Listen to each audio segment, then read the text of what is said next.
T20 series के बाद अब बारी है एक दिवसीय मैचों की। आज से भारत और न्यूजीलैंड के बीच 3 मैचों की एक दिवसीय श्रृंखला का आगाज हो रहा है। सीरीज का पहला मैच ऑकलैंड के ईडन पार्क में खेला जा रहा है। इस सीरीज में कप्तान रोहित शर्मा के साथ साथ विराट और केएल राहुल जैसे धाकड़ खिलाड़ियों को आराम दिया गया है। लिहाजा टीम इंडिया के सलामी बल्लेबाज शिखर धवन वनडे में टीम की अगुवाई करेंगे। युवा खिलाड़ियों से सजी इस टीम को पिछले न्यूजीलैंड दौरे के दौरान मिली हार का बदला चुकाने का ये अच्छा मौका होगा। पिछले दौरे में टीम इंडिया को न्यूजीलैंड टूर पर 3-0 से हार का सामना करना पड़ा था।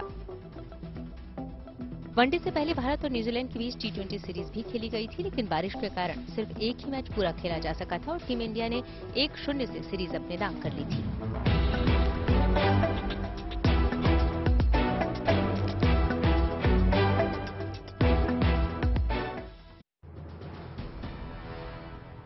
टाटा ग्रुप ने एयर इंडिया की कमान वापस संभालने के बाद बदलाव भी शुरू कर दिया है। एयर इंडिया को वर्ल्ड क्लास एयरलाइंस बनाने के लिए लगातार कोशिश की जा रही है। लिहाजा फ्लाइट अटेंडेंट्स के पहनावे, मेकअप, लुक्स और वजन को लेकर बदलाव किए गए हैं। अब महिला क्रू मेंबर्स को बिना डिजाइन वाली केवल एक चूड़ी पहननी होगी।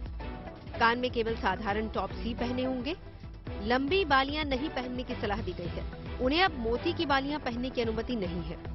यानी एयर होस्टेस अब केवल बिना डिजाइन गोल्ड या फिर डायमंड की बालियां पहन सकेंगी।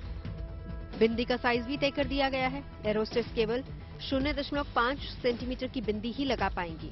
इस लिस्ट में पुरुष क्रू मेंबर्स की ग्रूमिंग का जिक्र भी किया गया है और नई गाइडलाइंस में मेल क्रू मेंबर्स के लिए भी नए नियम बनाए गए हैं। जिन क्रू मेंबर्स के सर पर बाल हैं, उनके लिए हेयर जेल लगाना अनिवार्य होगा।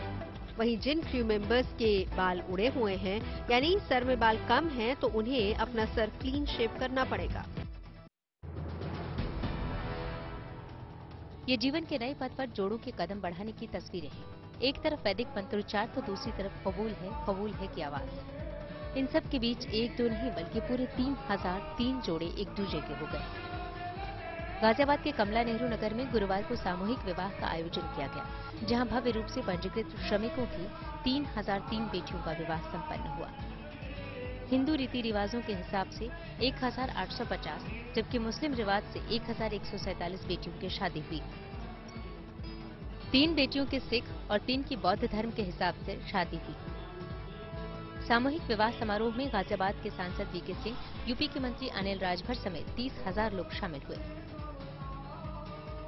बता दें कि उत्तर प्रदेश भवन एवं अन्य निर्माण कर्मकार कल्याण बोर्ड से संचालित कन्या विवाह सहायता योजना के तहत 75,000 रुपए की आर्थिक मदद भी दी जाती है।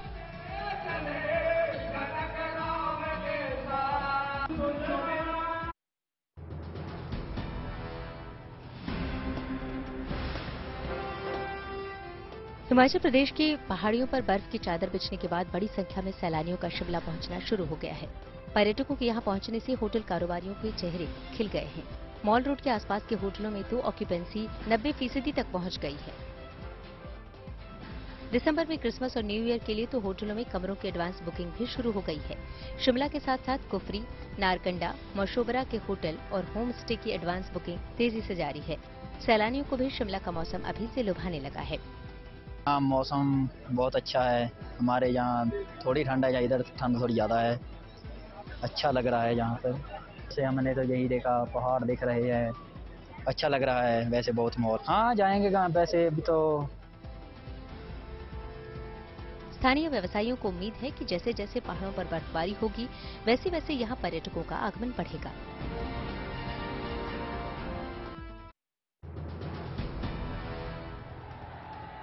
जयकारों की गूंज, गुलाबी गुलाल से पटा ये नजारा, श्रद्धा भक्ति के उत्साह में सराबोर ये दृश्य महाराष्ट्र के सतारा जिले का है। सतारा के महसवड़ में श्री सिद्धनाथ और देवी जोगेश्वरी की वार्षिक रथ यात्रा पारंपरिक तरीके से निकाली गई। श्रद्धालुओं की भीड़ को देखकर ये अंदाजा लगा पाना मुश्किल है कि इस रथ यात्रा में कितने भक्त शामिल हुए होंगे, लेकिन रथ यात्रा प्रबंधन का दावा है कि इस रथ यात्रा में लगभग 5 लाख भक्तों ने हिस्सा लिया। आंध्र प्रदेश, कर्नाटक और महाराष्ट्र में सिद्धनाथ जोगेश्वरी रथ यात्रा की बहुत मान्यता है। इस रथ यात्रा में शामिल होने के लिए इन तीनों ही राज्यों से श्रद्धालु सतारा के महसवड़ आते हैं। सुरक्षा व्यवस्था को देखते हुए स्थानीय प्रशासन की ओर से चप्पे चप्पे पर नजर रखने के लिए हाई ऑब्जर्वेशन टावर लगाए गए हैं। वीडियो कैमरे की मदद से 24 घंटे निगरानी की जा रही है।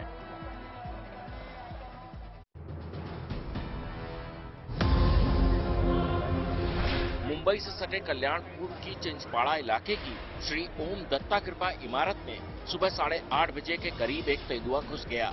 लोगों के शोर मचाने पर तेंदुआ 2 घंटे बाद श्री राम अनुग्रह टावर में जा घुसा। तेंदुए को टावर में जाता देख इसकी जानकारी लोगों ने वन विभाग और पुलिस प्रशासन को दी।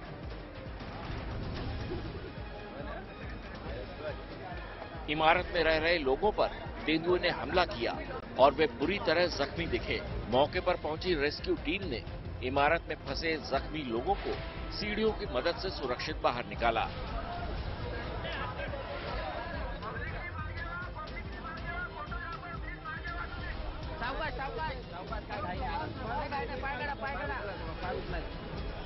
आखिरकार 10 घंटे की कड़ी मशक्कत के बाद तेंदुआ पकड़ा गया। तब जाकर यहां के लोगों ने राहत की सांस ली।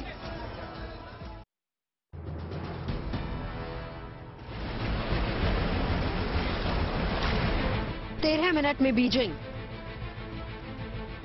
और 2.5 मिनट में इस्लामाबाद। अग्नि 3 की यही रफ्तार इस मिसाइल की सबसे बड़ी खूबी है। अपने नाम के मुताबिक अग्नि 3 की मारक क्षमता इसे सबसे खतरनाक हथियार बनाती है। यानी दुश्मनों के लिए काल का दूसरा नाम अग्नि 3 है, जो एक बार फिर टेस्ट के दौरान सभी पैमानों पर खरी उतरी है। इंटरमीडिएट रेंज की इस बैलिस्टिक मिसाइल का ओडिशा के एपीजे अब्दुल कलाम द्वीप से सफल ट्रेनिंग लॉन्च किया गया। इस सफल टेस्ट के बाद रक्षा मंत्रालय की ओर से जानकारी दी गई, जिसके मुताबिक अग्नि 3 मिसाइल का परीक्षण पूरी तरह से सफल रहा और ये हर तरह के मानकों पर खरी उतरी है।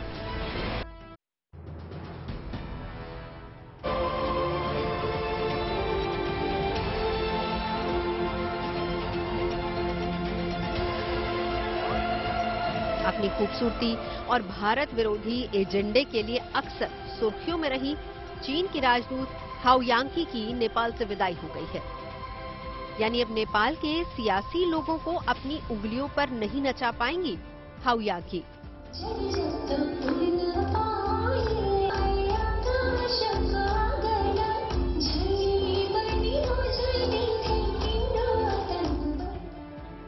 दरअसल चीन सरकार ने शेनसोंग को नेपाल के लिए अपना नया राजदूत नियुक्त कर दिया है और इसी के साथ अब इस बात पर भी मोहर लग गई है कि हाउ यांकी के कार्यकाल को विस्तार नहीं मिलेगा और नेपाल में हो रहे चुनावों से बदले नए समीकरणों के बीच शेनसोंग वहां चीन की कमान संभालेंगे। वो अभी चीन के विदेश मंत्रालय में डिप्टी डायरेक्टर जनरल के पद पर तैनात हैं।